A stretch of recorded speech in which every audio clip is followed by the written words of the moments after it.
Hello and welcome to Season 3, Episode 4 of God in Film, the podcast where a Christian and an atheist dive into the best that cinema has to offer and see if we can find any parallels with the Gospel or any other Bible stories. I'm TV critic and sexiest man according to Mrs. Gough, Giles Gough. And I'm RS teacher and evil genius, Natalie Austin. And you might have noticed that Phil is sounding a lot more feminine than usual. To give you an idea how we normally do this show, I pick a film and get Phil to watch it ahead of time.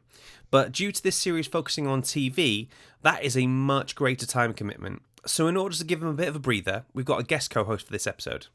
Natalie has guested on the Matrix and Hacksaw Ridge episodes. Nat, do you want to tell people a little bit about yourself? I'm Natalie, and aside from my full-time job as one of Giles's best friends, trust me, it is a full-time job, I'm a teacher. While my degree is in psychology, I do teach both psychology and religious studies up to A level. So I am also the co-owner of Geek Retreats Kidderminster. So should you find yourself in Kidderminster, God have mercy on your soul, but also feel free to pop by for a milkshake. Kidderminster, the Paris of the West Midlands, you mean? How would people not go there? And today, we're going to be looking at The Handmaid's Tale, the dystopian drama based on the book by Margaret Atwood. We'll be looking at the biblical justification for the ceremony and why religion causes so many wars, or at least why people think they do. Now, due to the subject matter of the show, we're probably going to be discussing rape and sexual assault. So, if this might be a bit of a tough listen, then that is totally okay. Just skip this app and we'll see you next week. But now, let's kick off with Nat's Facts. The Handmaid's Tale is an American dystopian television series based on the 1985 novel of the same name by Canadian author Margaret Atwood. The series was commissioned by the streaming service Hulu in 2016 and so far has run for 4 seasons and has been commissioned for a 5th. It was created by Bruce Miller, who is also an executive producer. Atwood herself serves as a consulting producer, giving feedback on some of the areas where the series expands upon or modernises the book. It stars Elizabeth Moss as the main character, June Osborne, and a cast of supporting actors including Joseph Fiennes, Yvonne Strahovski, Ann Dowd, Max Minghella and Samira Wiley. The plot features a dystopia following a second American Civil War wherein a totalitarian society subjects fertile women called handmaids to childbearing slavery. Margaret Atwood, the author of the book The Handmaid's Tale, makes a cameo as an aunt in episode 1. She is the one who slaps Offred when she's reluctant to join in the group shaming circle. Another fact, one of these facts where you think it's the probabilities of this happening are just very strange. But in an April 2018 interview with the Salon website, Amanda, I'm going to guess Bruegel or Bruegel, I'm not quite sure on the pronunciation there, but Amanda Bruegel, who plays Rita, who's one of the Marthas in the show, said that in the book The Handmaid's Tale changed her life long before she won a role in the show. She was assigned the novel as a 15-year-old high school student and subsequently wrote some short stories based on it. Later, she wrote a university application thesis on the novel and received a full scholarship on that basis. Bruegel said that the main focus of that university application essay was Rita, the character that she now plays on the show. So how awesome is that? That is pretty awesome. That is definitely really cool. I like the idea that Margaret Atwood signed up and signed off on the show. As long as she's like, just as long as I get to slap someone, bring me in. I'll slap the lead, I'll slap the extras, I'll slap the catering. I don't care. Just let me hit somebody. All about the slapping, that woman, isn't she? Hasn't Elizabeth Moss directed some of the episodes as well? Yeah, Elizabeth Moss directed some of the season 4 episodes. I believe she directed the testimony episode where she's sort of giving... when she goes in the court. In the sort of like the international sort of crimes court. It's interesting when you look at that series. Apparently, Offred coming to Canada and getting free, a part of that was facilitated by COVID and the need for social distancing. So if you look at the way that court is spread out, you can see that she stood on a podium on her own. You can see, if you look where Commander Waterford and Mrs. Waterford are, Mrs. Waterford is sitting quite a fair bit back from Joseph Fiennes. So you're like, there's some obvious social distancing going on there, and it's just... But it works. It works for that scene. It works. and it sort of gives you this sort of real sense of coldness between them. It's fascinating. Absolutely. I have 2 more facts. Go for it. Joseph Fiennes, who plays Commander Fred Waterford, strongly urged the writers against his character having any redemptive character arc, since he felt that it would be untrue to the character's true evil and cowardly nature. Fiennes admitted that it was a challenge to play such a weak and distasteful character for so long, but he found the role to be artistically satisfying in the context of the show. Fiennes also claimed that it took him months to grow out his beard to play Commander Fred Waterford, and the first thing he does after wrapping a season is to shave it off in his trailer as a way of getting out of character. It's an amazing beard. As a big fan of facial hair myself, it is epic, and you could imagine it taking months to grow. Do you know, that's fascinating, and I never noticed that he doesn't have any kind of redemptive arc, and I don't think he has any kind of redeeming features either. No, he starts evil and ends evil. And you kind of, you're all right with that as a viewer, I find. Yeah, I think so. Also, again, talking about trends in Hollywood, there's a thing where if a villain becomes popular with an audience, there becomes a need to sort of redeem them in some way, shape or form, you know? But I think there can be too many redemptions for too many people. That's why it's quite nice to have a character like Fred Waterford just be completely unredemptive. Absolutely. And bad to the point where he's so far gone, he isn't even capable of reflecting on the bad things that he's done. Up to the end, he's still justifying his bad actions. And that's infuriating, because he's gaslighting her right up to the end, isn't he? You know. And I have one more fact. Go for it. In the source novel, no last name is provided to the reader for the character of Nick. In the TV adaptation, however, his name is Nick Blaine. This means that his name is one letter away from the name of the main character in the classic movie Casablanca, Rick Blaine, played by Humphrey Bogart. In Casablanca, Rick initially claims that he is politically neutral and would stick his neck out for no one, but he eventually sides with the resistance to help both an anti-fascist cause and a woman he cares about. This has clear parallels to Nick's journey in The Handmaid's Tale. Yeah, I'm very conflicted about Nick, because he does help June. That's incontrovertible. How much he helps the resistance as a whole, I think, is much more up for debate. You know, he manages to hold on to his position the entire time. I think he definitely falls in love with June, and I think he definitely helps June. Whether that makes him a resistance fighter or not is probably a discussion for another time. But yep, so those are my facts. Nat's facts. Thanks for those, Natalie. Those were absolutely awesome. Now, I think I got a little bit of a coup on this next guest. I heard her talking on another podcast, and I basically emailed her and said, "You're great. Do you want to be on ours?" And she was like, "Yeah, all right." So I'll let her introduce herself. I'm Liz Shercliffe. I'm a priest in the Church of England. I'm Director of Studies, so I'm involved in training people for ministry, and I'm the author of 4 books at the moment. The first one is Preaching Women, Gender, Power and the Pulpit. And one that's recently come out is called Out of the Shadows, which is about women in the Bible and their stories and how they've been, it's not about how they've been silenced, but they are silenced, and we've sort of talk about them, give people ideas for how we might read those stories, what we might pray or say about them. And there's a prayer at the end of every chapter. The next one that's going to come out is For Preachers, which will come out in September. That is a very comprehensive introduction, Liz. Thank you so much for joining us. Let's jump straight in with about as difficult a question as I could think of. In what ways has Scripture been used to subjugate women? It is a difficult question, that one, and I thought for a long time about it. I've divided it into 3 things that I think happen. The first one is that we read the Bible uncritically. Instead of appreciating that it's written from a male perspective, and normally that commentaries are written from a male perspective as well, we just accept that that's the standard, that it's supposed to be objective. So, for example, one of the women in my book is Sarah, who is Abraham's wife. We quite often forget that she also was part of God's promise, and so we focus on the bad things that she did, like she laughed when God came to tell Abraham that they were going to have a child. And she treated Hagar badly. But we forget that she too was an abused woman. So that was my first point, that we read the Bible uncritically. My next one was we misread the women's stories. We just don't take account of all the details that are there. So a well-known story would be the woman who anoints Jesus' feet at Simon the Pharisee's house. And because she's referred to as a sinner quite often it's assumed that she was a prostitute. Yeah. But the same word for sinner is used of Peter 3 chapters earlier, and no one ever thought that Peter might be a prostitute. He's always been a fisherman as far as I can read.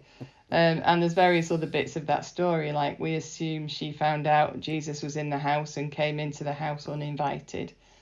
And yet Jesus clearly says, from the time I came in, she hasn't stopped kissing me. So she was there before Jesus was. There seems to be a desperate rush sometimes to put sexual sin onto women, particularly I think in the New Testament when they're interacting with Jesus. You kind of go straight into the, like, literally the Madonna whore dichotomy with this stuff very quickly, don't you? Yeah, you do, absolutely. Yeah. There's a cathedral in Spain that we visited one time, and it was really obvious because there were 2 statues on the pillar. One was virginal white skin dressed in blue, and the other was dressed so that she virtually had fishnet tights on. Wasn't quite fishnet tights, but the first look at it, you thought, yeah. And you knew who they were without reading the labels.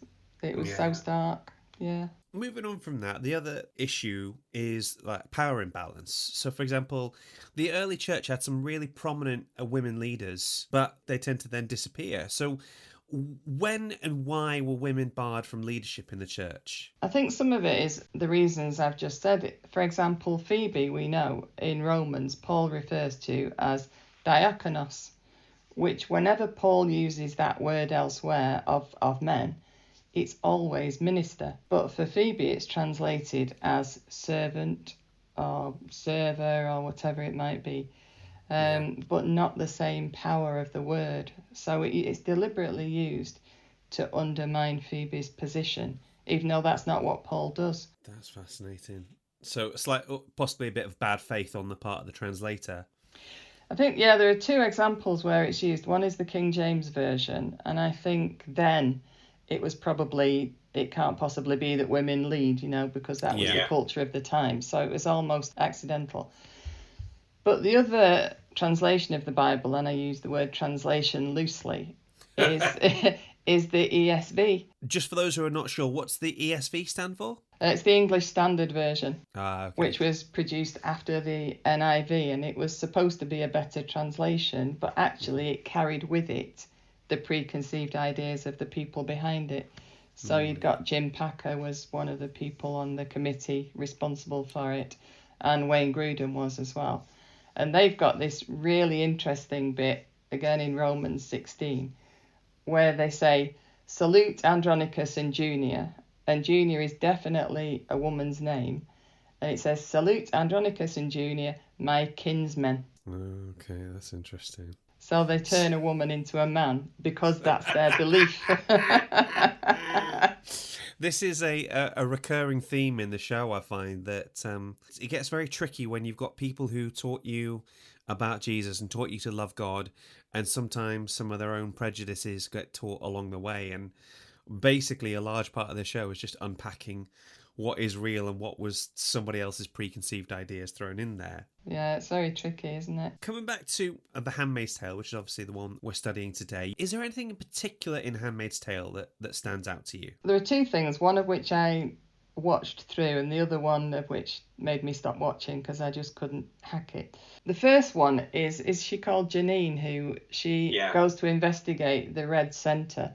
And she asks questions, I think, doesn't she?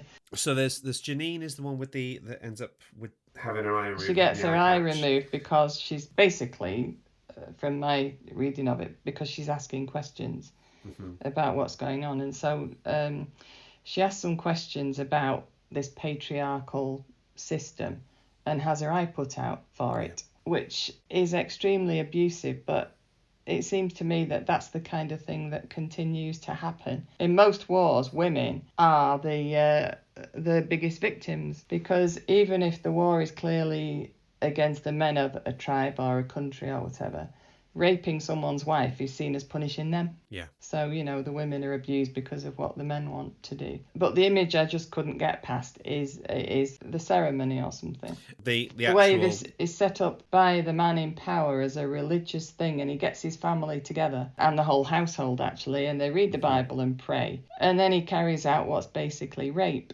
on this woman who is a fertile woman, and they need to impregnate her in order to continue the society as they see it being done. It just happens to women over and over again, I think, the abuse and the shame.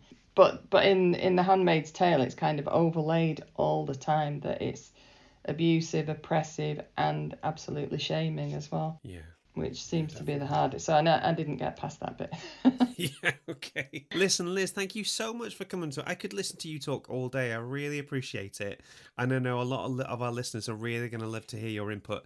Do you have anything you'd like to plug? Yeah, 2 books. I think for women preachers and actually men preachers. My SCM book, Preaching Women, Gender Power in the Pulpit, which came out in 2019 with SCM. And a recent one, which I've written with Kate Bruce, called Out of the Shadows, Preaching the Women of the Bible. Awesome. Listen, Liz, thank you so much for talking to us today. I really appreciate it. Thanks very much. Good to be with you.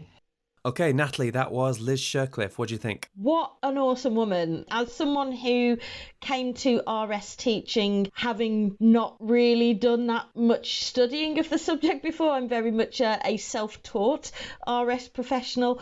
It's quite intimidating to hear when someone actually knows what they're on about.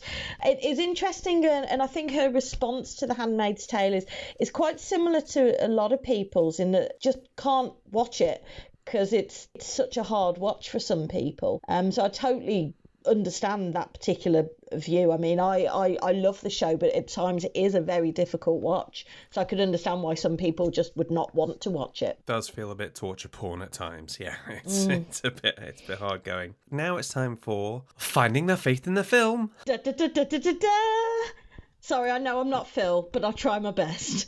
You're not Phil. You're not Phil, and don't you forget that. You could never replace him. I'll never be him, Giles. You'll never be him. He'll always live in my heart. He's not dead, guys.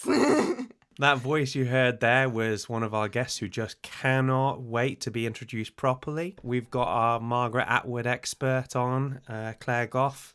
That's an intimidating way to be introduced. This is why I let the guests introduce themselves normally. Yeah. So, also for something dealing so strongly with female issues, it seemed to me that it would make more sense to pack as many women into this podcast as I possibly could. So we've gone from it being 100% male to 25% male, and I think that's probably the right way to go for this episode. Claire, do you want to say hi to her?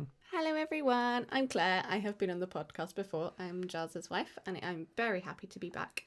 And by Margaret Atwood expert, Giles means that I really like her books and have read a small number of them. You've seen her live as well. I have also seen her live in conversation, which was one of the most exciting moments of my life. Don't be jealous. It wasn't that great. It was basically Margaret Atwood and her interviewer basically going, "Oh, isn't everything awful?" Yes. For about 40 minutes. But we saw Margaret Atwood live in the flesh, and that is still a very exciting experience. We did. Okay, first up, I wanted to talk about the ceremony that is at the heart of the show. Obviously, the idea is that there's been a problem with fertility globally, and that Gilead, when it's overthrown America, has brought about this handmaid system where women who are still fertile are being used as effectively concubines for men in power in this sort of Republic of Gilead. And there's a ceremony that's meant to happen every month where the commander is meant to sort of sleep with the handmaid. The wife holds the handmaid down as it happens. But before they do it, there's a Bible reading, and it comes from Genesis 30, verse 3. And it's talking about Jacob, who's one of the sort of patriarchs of Israel. It goes Abraham, Isaac, Jacob. And Jacob's other name is Israel. Jacob ends up having 2 wives. I don't know if you know this one. Mm-hmm. Falls in love with this girl called Rachel, who's his uncle's, who's I think is probably technically his cousin, but let's just gloss over that bit for a moment. They all married their cousins all the time.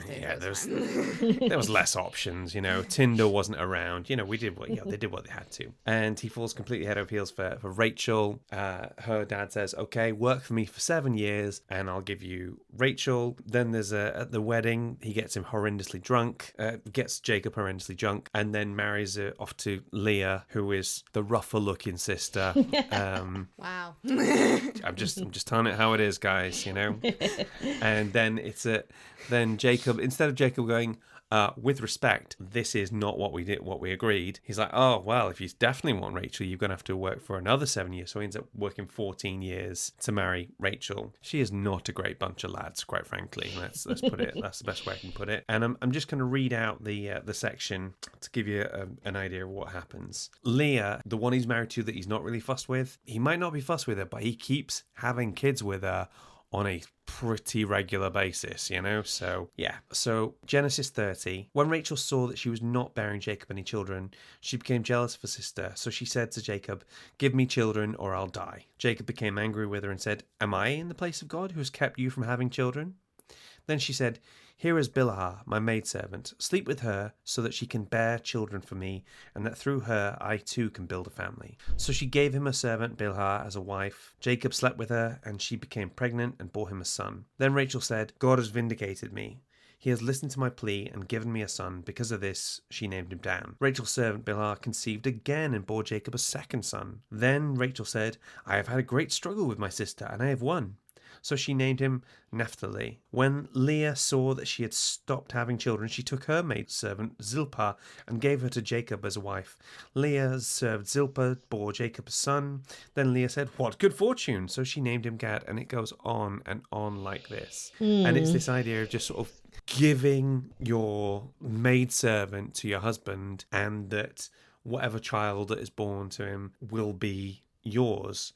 The crucial thing that's missing from this is that at no point does God say this is a good idea. At no point did God say, "Oh, by the way, you should do this." This is all Rachel's idea and then Leah's idea and so on and so forth. And Jacob seems to be wildly uncritical of the entire process. And it leads to problems down the road, because that's how you get the whole Joseph and his Technicolor coat fiasco. Yeah, I mean, granted, you get one really good musical out of it. So That is true. Okay, fair play. But this is the thing I guess I wanted to talk about, is that just because it happened in the Bible does not mean God approved of it. And especially in this time, it's this kind of case of, if you are wealthy, if you have good crops or whatever, then as far as people are concerned, God has blessed you. So if God has blessed you, then you must be doing something right. And it's like, that's not really how it works, guys. Do you know what I mean? To me, that sort of jumped into the whole point of like scripture being misappropriated for the benefit of a ruling class. You know, this idea of it just being, there's even a reference in the books about it's been edited and some bits have been taken out. Yeah, definitely. Yeah, I think that's what Atwood was really trying to do. She says that she's not anti-religion herself. She describes herself as an agnostic. She says she just thinks that religion has often been misused in the service of totalitarianism. But she also says that doesn't mean that religion necessarily leads to totalitarianism. They've had some atheistic regimes as well. Don't spoil my things down the line. Sorry, am I treading on your toes there? But yeah, that's not the point of the book, is to be anti-religion. She says it's, you know, religion has been used as a hammer to whack people on the heads with, which I like a turn of phrase there. But it's also been, and is today, a sustaining set of beliefs and community that gets people through things. So she's not trying to say that you know, the Bible is bad or religion is bad, but that it is abused by people for the sake of power, which is what's happening here. And you can, there is an awful lot in the Bible that you can take out of context if you want to, and very much use it to cause some terrible abuses, which it has been used to do. But it's interesting, actually, that in The Handmaid's Tale, some of the protagonists kind of do cling to their faith or the desire for God, despite kind of the negative way God is portrayed by the regime in Gilead and things like that.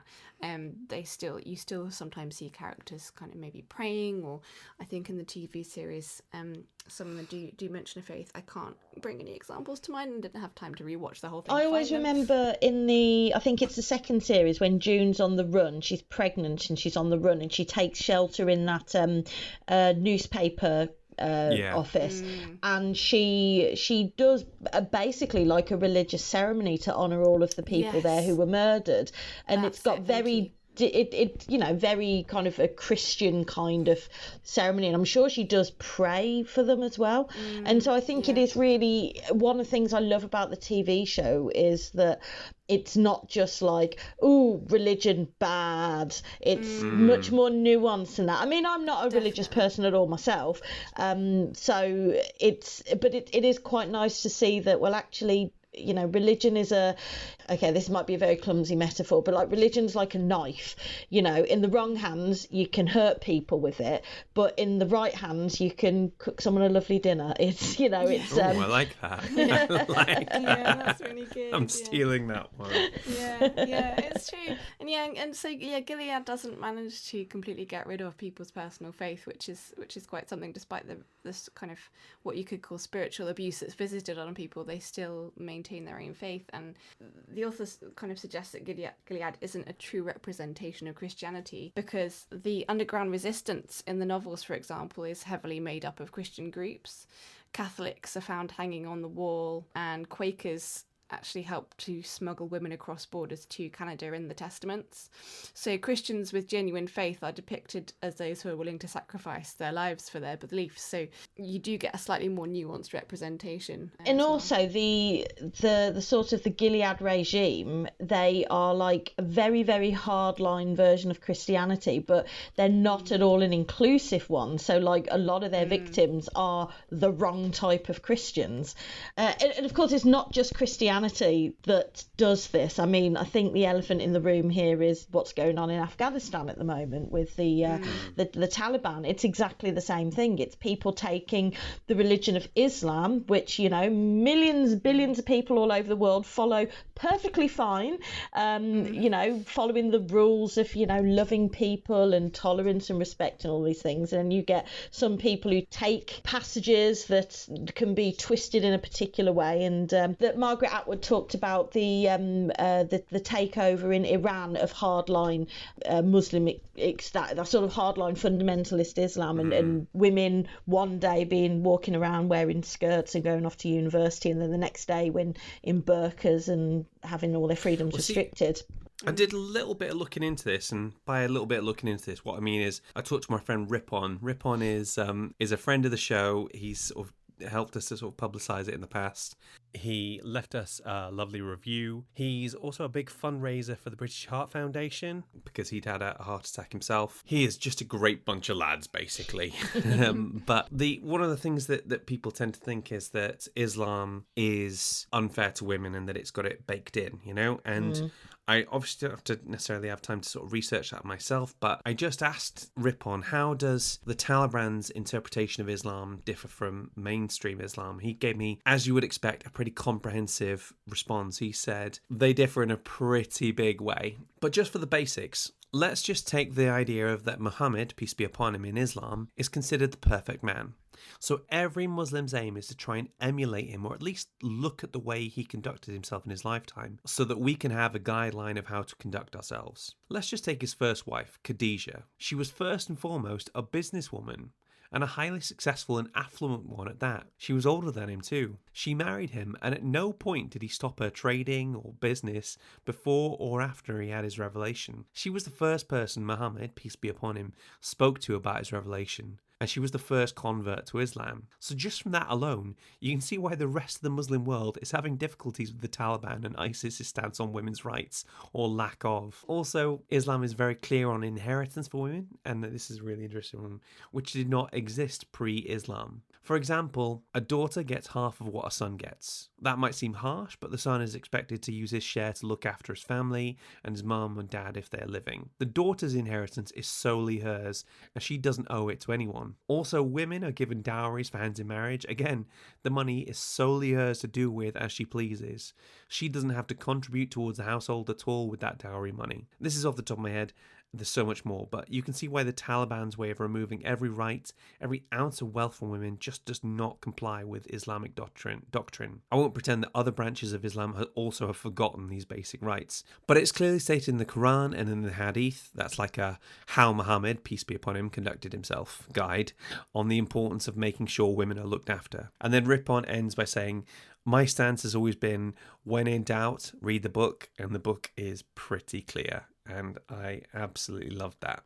I thought that was fantastic. There are an awful lot of misunderstandings about Islam. doing about in GCSE-RS, we were looking at polygamy and how the Quran does permit a man to have up to 4 wives. Now, obviously, when you bring this up with a group of Year 10 students, it's like, oh my goodness, what, that is so unfair and everything.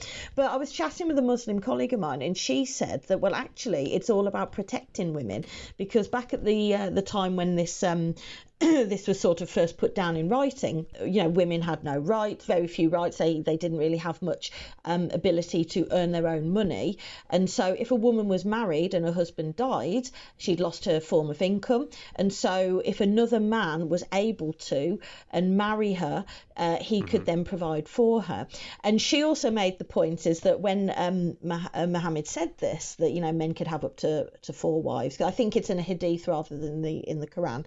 He was kind of making the point, he was saying, you can have up to 4 wives so long as you can treat them all equally and you can afford to keep each of them equally, and that by taking on a second wife you don't kind of then end up reducing the quality of love and attention you give to the first wife. And he was basically saying of like, yeah, you can do it if you can do all these things, which you're probably not going to be able to, so you probably would best not to do it and just stick with the first wife. And that is like many things has kind of been taken out of context and used as justification for some men having many wives. Like, why would you want more than one wife? I mean, okay, granted, this is probably unfair because I pretty much knocked it out of the park on my wife choices on the first go, but you're welcome. It's tricky keeping one woman happy. Why would you want to multiply that? The Mormon Church, which I know is kind of, there's a big debate about whether or not they count as a branch of Christianity. And I think it depends who you ask. I think you and I might disagree on this. This is probably a conversation for another episode, but nobody else in mainstream Christianity is going, oh yeah, the Mormons, they're totally legit. But like, I as an outsider to Christianity, I just kind of go, well, if someone says that they're a Christian, I'm not going to argue with them. But obviously they have a polygamy. What I didn't realise actually is that the Mormon Church actually outlawed this, and it's not part of the religion, but there are still sort of groups that do it. We've got a friend who comes from a Mormon background, and we asked her about that, and she was like, I mean, yeah, there are some of them right on the fringes, but it's really not a real thing anymore. You raised an interesting point there about from your perspective, Mormonism looks like a branch of Christianity and all that sort of thing. And I thought that sort of really sort of jumped onto the idea of like how close we look to something and the distinctions we can find with this. And it always becomes something of an issue, I find for me, when Christianity and religion just gets lumped in with all other religions and the rest of it. Promoting this podcast, I hear online, whenever I try and sort of put something in a group of, hey guys, you should totally listen to my podcast, it's really good. There'll be some guy there who'll go, well, actually, I think religion's caused so many wars in this world, and I think we'd just be better off without it. And like, all right, I just wanted you to listen to the podcast, So I'm going to take that deliberate asshat approach to something right now and say, Natalie, did you know that atheism has been one of the major driving causes of genocide in the 20th century alone? That atheism is responsible for killing at least 1.2 million people during the 1930s.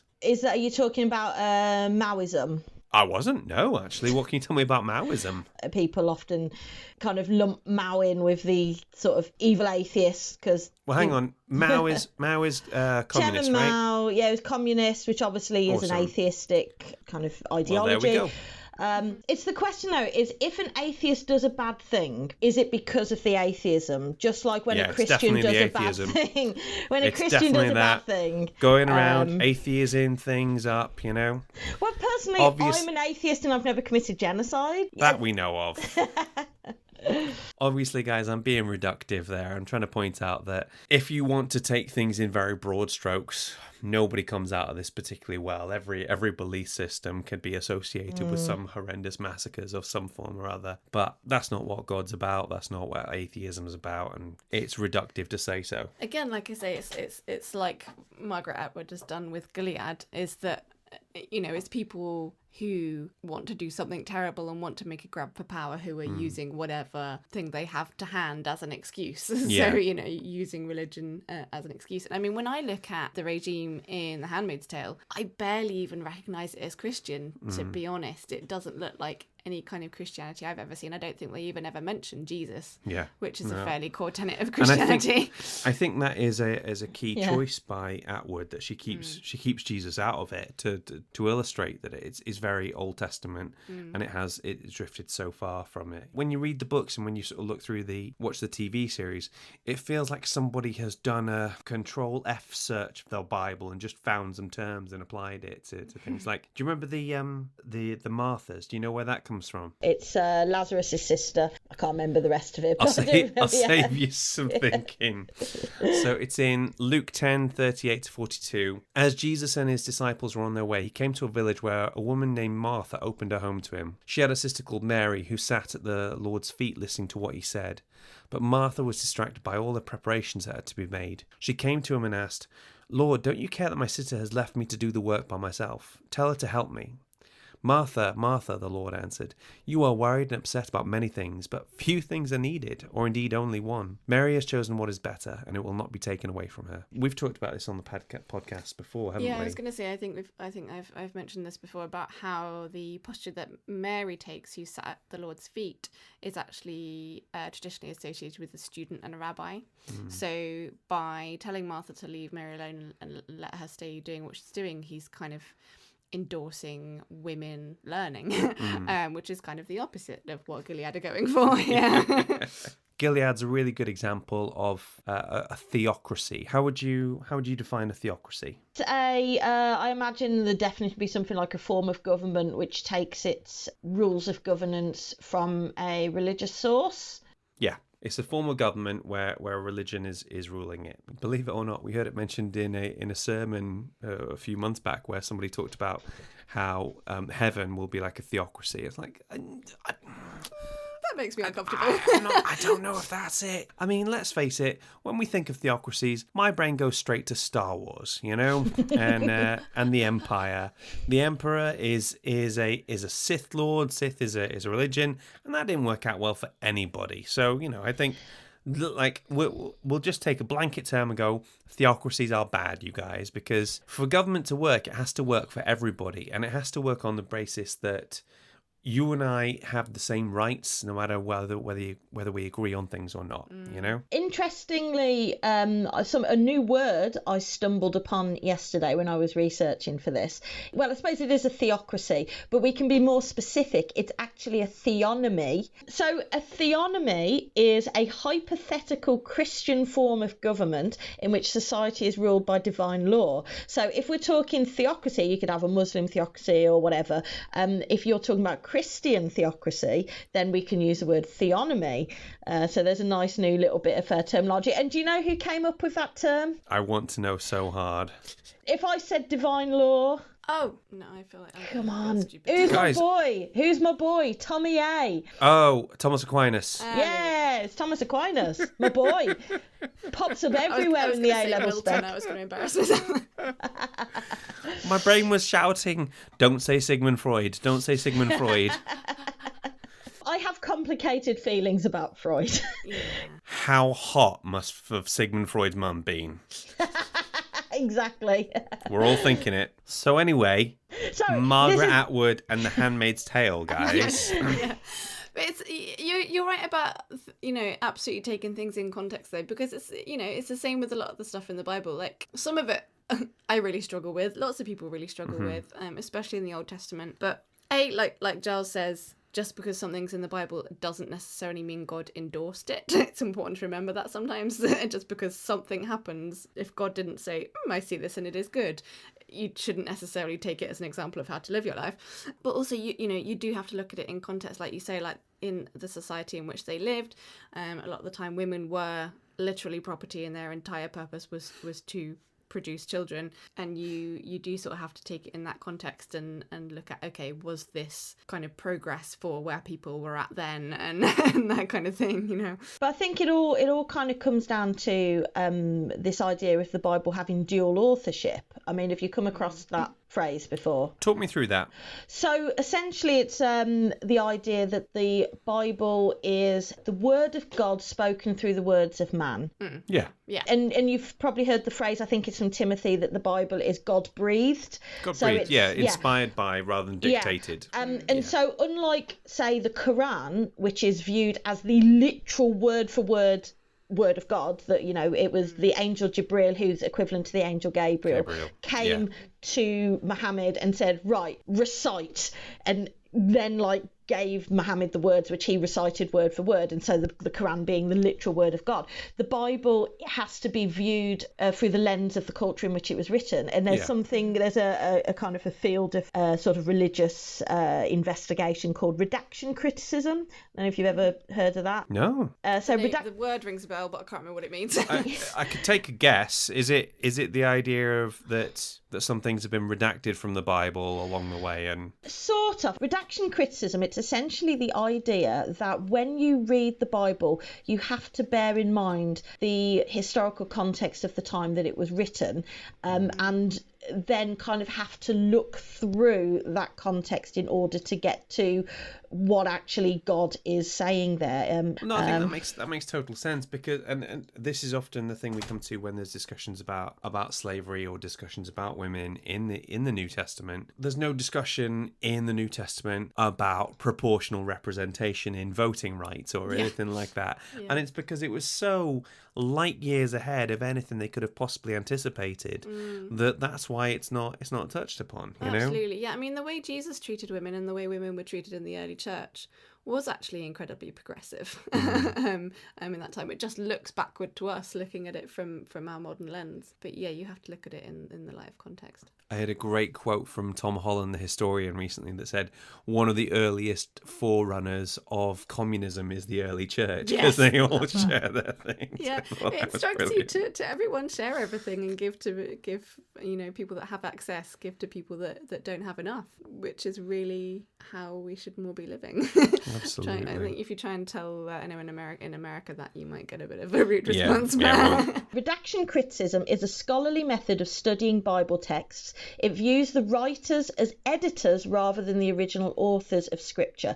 But yeah, it's this idea, it's the study of how the material is redacted or edited to reflect a particular point of view. So I teach this as part of looking at the birth narratives, so that you've got Matthew and Luke and the differences between those, and the idea that they're actually writing for different audiences. So when the writers are deciding what to put in, they also deciding what to leave out, because obviously Luke was writing for Gentiles, Matthew was writing for Jews, so they have different views. Luke much more concerned with the role of women, and so he makes Mary the focus of his birth narrative, whereas Matthew's much more interested, as most men probably were, in men, so he kind of puts the focus on Joseph a bit more. When we look at the Bible and we look at women's rights, I think it is important that we look at who was writing it, and it was men. And so they are going to leave out and put less emphasis on stuff that is about women, just because that's, the culture of the time.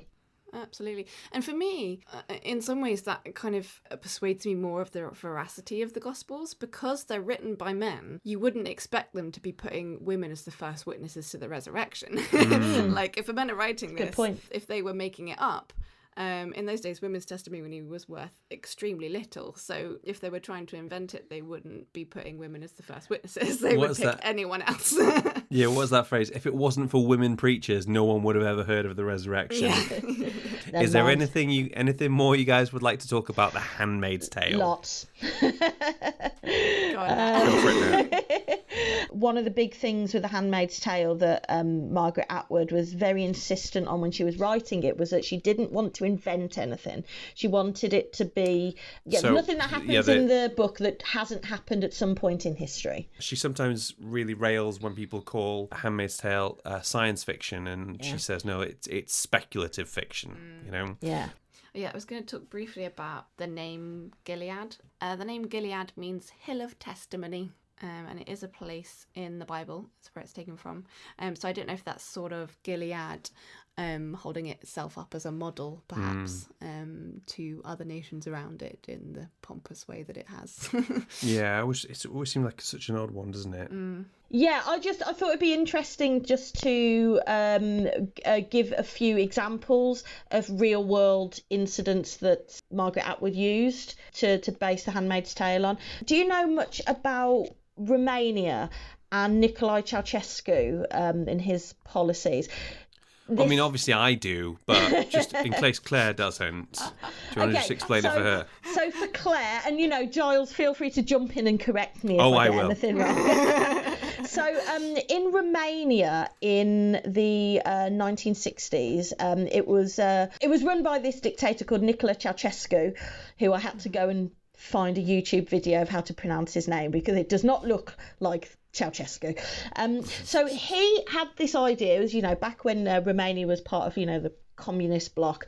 He believed that the best way for Romania to develop was to have lots and lots and lots and lots of babies, and to increase the population so that Romania would have lots of workers and people who could build the country up. And he passed laws that said that all women had to have 4 babies at least, which, having had 2, the idea of doubling that is like, no. And this was all under what was called Decree 770. Abortion was banned, contraception was banned, and if that doesn't sound bad enough, every month women had to go to the gynecologist and be tested to see if they were pregnant, and if they weren't pregnant, then they had to kind of explain themselves, like explain why they weren't pregnant. Do you know, if I said Romanian orphans, does that ring any sort of bells? So back in the 80s and 90s, I mean, I remember being a kid in the 90s and seeing this on TV on like Blue Peter and stuff like this, that you'd have these orphanages just filled with children because their parents were forced into having children that they couldn't afford and didn't want, and is absolutely awful. So that idea of a government forcing women into having children that they didn't want is absolutely based in reality, unfortunately. Can you imagine if humanity just spent less time trying to tell women what to do with their bodies, what else we could have done? It'd save so much time. I would have my flipping moon base by now, that's all I'm saying, I mean, I've got a couple of other examples. The idea of babies being born in front of crowds, like when the handmaids give birth and they've got all of the wives and the other handmaids there cheering them on. Now, Claire, you and I have been through this. We have both given birth. Would you like to have a crowd of 20 or 30 people there? I mean, it felt like there was. There were a lot of women in that room that day, But no, it's really something I would prefer to do in private. You're never more vulnerable than when you're there, legs up, bits out, another human shooting from you. It was apparently a very common custom in the 1600s and 1700s, particularly with royal families, that you'd have like crowds of people there to watch these royal women give birth. There was something as well about women meant to be giving birth in silence. I can't remember if Twilight sleep. It's how the Queen gave birth to her kids. They basically drug you, and then you wake up and you've given birth. But it's not as nice as it sounds. It's like quite traumatic for the women. I cannot wait to hear the Natalie and Claire podcast. I think this is going to be absolutely fantastic. And that concludes our Finding the Faith in the Film section. Natalie, have you had a good time? I've had a wonderful time. I've had an awesome time. Thanks, Giles. Dystopian fiction is my favourite. Dystopian fiction is your jam, darling, and I've always loved that about you. I like thinking about a bleak future. Takes your mind off the bleak present. Yes, exactly. All right, listeners, thank you for joining us for this epic one.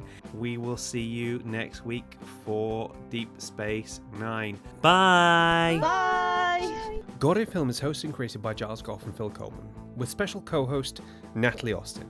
Mixing by Phil, editing by Giles. Our logo was designed by Julie Walsh, and our theme tune was composed by Rick Lee. God in Film is a Dash production. Please rate and review, unless it's a 1-star, in which case, write your criticism on the inside of your underwear. Leave the house once the commanders have left for the salvaging and proceed through the woods to the extraction point. And Martha will meet you, and when she says, "It's a particularly warm fall we're having," you respond with, "Yes, one could be forgiven for thinking it was a May day." She'll then get you on a boat to Canada if you can get past the checkpoints. Praise be.